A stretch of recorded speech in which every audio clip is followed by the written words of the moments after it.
वहीं बांकीपुर उपचुनाव को लेकर सियासत जारी है। जेडीयू के राष्ट्रीय कार्यकारी अध्यक्ष संजय झा ने बड़ा बयान दिया। उन्होंने कहा कि एनडीए के प्रत्याशी ने कल पूर्व सीएम नीतीश कुमार से आशीर्वाद लिया। आज उनका नामांकन है। एनडीए के नेता नामांकन शामिल होंगे और हमारे बीच कोई कंफ्यूजन नहीं है। वहीं मंत्री दिलीप जायसवाल ने भी उपचुनाव में बीजेपी की जीत का दावा किया। एसआईआर में घूम के गए, रिजल्ट के बाद कभी देखने भी आए यहाँ पर।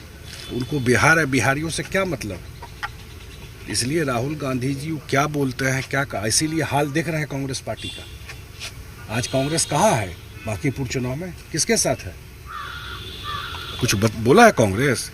इंडिया गठबंधन है कि इंडिया गठबंधन उड़ गया, उड़ा ही हुआ है। तो कांग्रेस का तो पता ही नहीं किसके साथ है।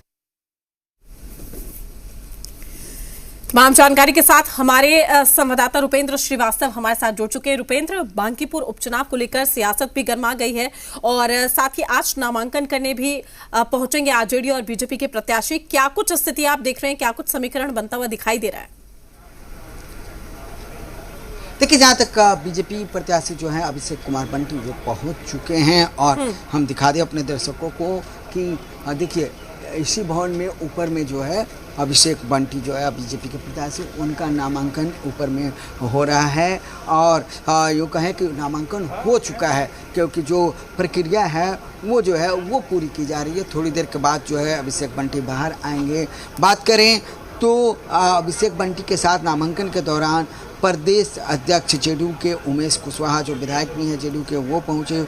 साथ ही पूर्व केंद्रीय मंत्री और स्थानीय सांसद रविशंकर प्रसाद, बीजेपी के प्रदेश अध्यक्ष और ये संजय सरावगी पहुँचे। वहीं रत्नेश कुशवाहा जो विधायक हैं बीजेपी के, वो पहुँचे। तो कई जेडीयू तो बीजेपी और हम पार्टी के जो पूर्व विधायक हैं अनिल कुमार, वो पहुँचे हुए हैं। तो साफ तौर पर देखा जाए कई नेता जो हैं उनके नामांकन में यहाँ पहुँचे हुए हैं और इसके बाद जब वो नामांकन प्रक्रिया वो पूरी करने के बाद जो यहाँ से निकलेंगे तो स्काउट गाइड के फील्ड जाएंगे और वहाँ पर बिहार के मुख्यमंत्री सम्राट चौधरी 12:30 बजे के करीब वहाँ पहुँचेंगे। उपेंद्र कुशवाहा मौजूद रहेंगे।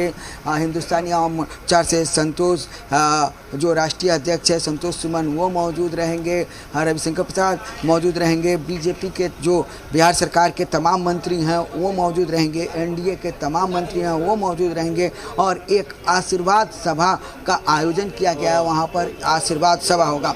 तो वहीं बात की जाए तो आरजेडी की, तो आरजेडी के प्रत्याशी जो हैं वो आरजेडी कार्यालय से निकल चुकी हैं। महागठबंधन के जितने भी दल हैं, 6 दल हैं, सभी के जो नेता हैं वो आरजेडी कार्यालय पहुँचे हुए थे और वहाँ से जो है वो निकले हैं और आरजेडी प्रत्याशी रेखा गुप्ता का नामांकन भी यहाँ पर आधे घंटे के बाद यहीं पे होने वाला है। तो साफ तौर पर देखा जाए राजनीतिक हलचल जो है यहाँ पर काफ़ी तेज़ है और कहीं ना कहीं नामांकन के लिए आज का दिन जो है काफ़ी एक तरह से कहा जाए महत्वपूर्ण माना जा रहा है क्योंकि आरजेडी के प्रत्याशी भी आज नामांकन कर रही हैं तो वहीं बीजेपी के प्रत्याशी ने नामांकन कर दिया है। जी रुपेंद्र, बांकीपुर सीट का जब भी हम जिक्र करते हैं तो इसे बीजेपी का गढ़ के तौर पर भी देखा जाता है। जिस तरीके से जीत लगातार हासिल की है बीजेपी के प्रत्याशी ने, लेकिन अगर हम अभी फिलहाल की स्थिति का जब भी जिक्र करें तो त्रिकोणीय मुकाबला कहा जा रहा है, चूंकि प्रशांत किशोर भी इस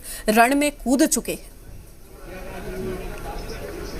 देखिए, त्रिकोणीय मुकाबला जरूर माना जाएगा इसलिए कि पहले नितिन नवीन जी यहाँ से विधायक थे जो अब राज्यसभा सांसद हैं और बीजेपी के राष्ट्रीय अध्यक्ष हैं और उनको इस सीट छोड़ने के बाद यहाँ उपचुनाव हो रहा है। तो वहीं रेखा गुप्ता नितिन नवीन जी से चुनाव लड़ चुकी हैं। 45-50 हज़ार के आसपास उन्होंने वोट लाया था और वो उनको फिर से आरजेडी ने टिकट दिया है। रेखा गुप्ता का दावा है कि घर घर घूमी है, उस चीज़ों को जानती हैं, उन्हें लोग वोट करेंगे। तो वहीं प्रशांत किशोर भी इस मैदान में कूद चुकी हैं। तो साफ तौर पर देखिए त्रिकोणीय मुकाबला है। अभी तो नामांकन का दौर चल रहा है, इसके बाद स्क्रूटनी होगी, फिर नाम वापस लेने का समय है, फिर स्क्रूटनी होगी और उसके बाद चुनाव प्रचार होगा।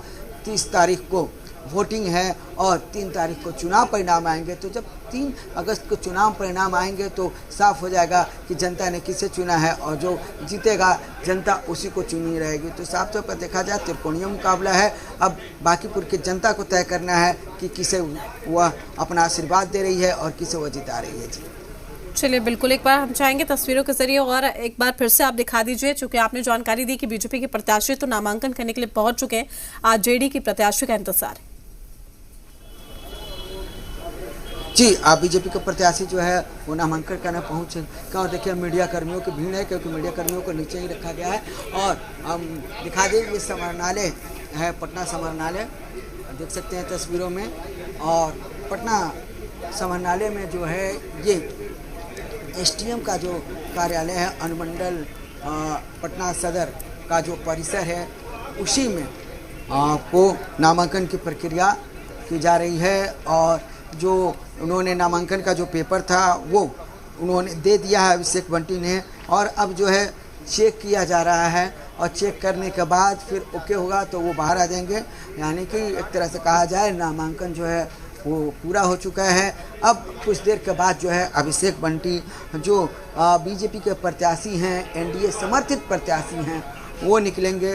तो ये नज़ारा हम आपको दिखा रहे हैं, सीधी तस्वीर हम आपको दिखा रहे हैं जो जिला कार्यालय पटना से। और देखिए तस्वीरों में कि अब जो है सुगबुगाहट तेज़ हो गई है, कभी भी जो प्रत्याशी हैं वो बाहर निकल सकते हैं। जी चलिए बने रहिए रुपेंद्र हमारे साथ, हम लगातार